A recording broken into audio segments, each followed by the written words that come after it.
Are you new to homeschooling and you're trying to figure out how to create a schedule that works for you and your family? Well, today I'm gonna give you some tips on how to make this work.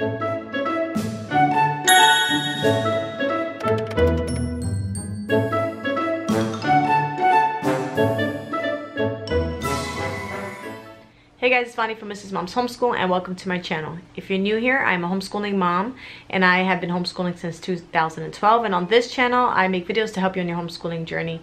So today I wanted to just give you guys some tips on how to make a homeschool schedule that works for you. Now you always want to bear in mind when you're doing anything with your homeschooling that your homeschool is unique to you. Especially if you've come out of a public school system, you must de-school yourself and realize that your homeschool is going to look nothing like a classroom setting.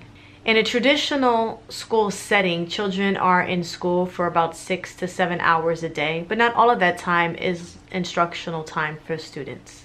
You most likely don't have 34 students to wrangle in your school day, and although you will still deal with some discipline issues, you aren't required to take attendance, do fire drills, go to assembly, travel to different classes. And so your actual school day is going to be a lot shorter. Keep in mind that one-on-one instruction will be quicker and more efficient than group instruction, and that actual teaching time will vary per student, family, and ability level. You want to budget an average of 3 to 4 hours a day. Some days may be more and some days may be less time. The younger your students are, the shorter their school day will be. The most important thing is to have a well-rounded day where you're having some instructional time, some independent working time, some free reading time, play time, and adding in some electives. So here are a few of my tips to get you started on the right path. First, you want to consider the ages of your children. As I just stated, the younger your children are, the shorter your school day will be. If you have preschoolers, an hour of school might even be too much, but you can focus the whole day on playing with your child and doing different types of educational things. Your focused instructional time will be very short for this age group. As you head up to the older grades, you're going to have more instructional time. For kindergarten, you're going to be teaching math and reading, so those are going to take a little bit of time. But your electives are going to be sprinkled in there for your kindergarten or first graders, and you're going to want to implement a lot of playtime for them.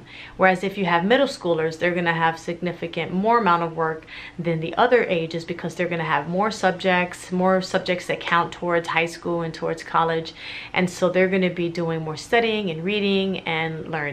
The second thing is to determine how many days a week will you have school. Will you do a traditional 5-day-a-week school week, or will you have 4 days of school and then take 1 week to do co-ops or field trips or learn in a different way or different subjects? Maybe that'll be a day where you guys practice instruments or do some homemaking or do some housekeeping and chores. The next thing is to pick your subjects. What is it that you want to teach your children? Of course, you want to get through your basics, reading, writing, and math. But then what electives are you going to add? Are you going to add history, geography, or social studies? Will you add science? What kind of science will you add? Will you add art or music or handicrafts? Will you add instruments or art appreciation? Will you add debate or drama or some sort of outside class? Once you have your curriculum, you're going to want to look through how many lessons that curriculum has and divide it by the number of homeschool days that you're going to be teaching throughout the year. And that will show you about how many days you need to teach that subject per week. So for most history and science programs at the younger ages, that's about 2 days a week for each. So the next step is to decide on what days will you teach them.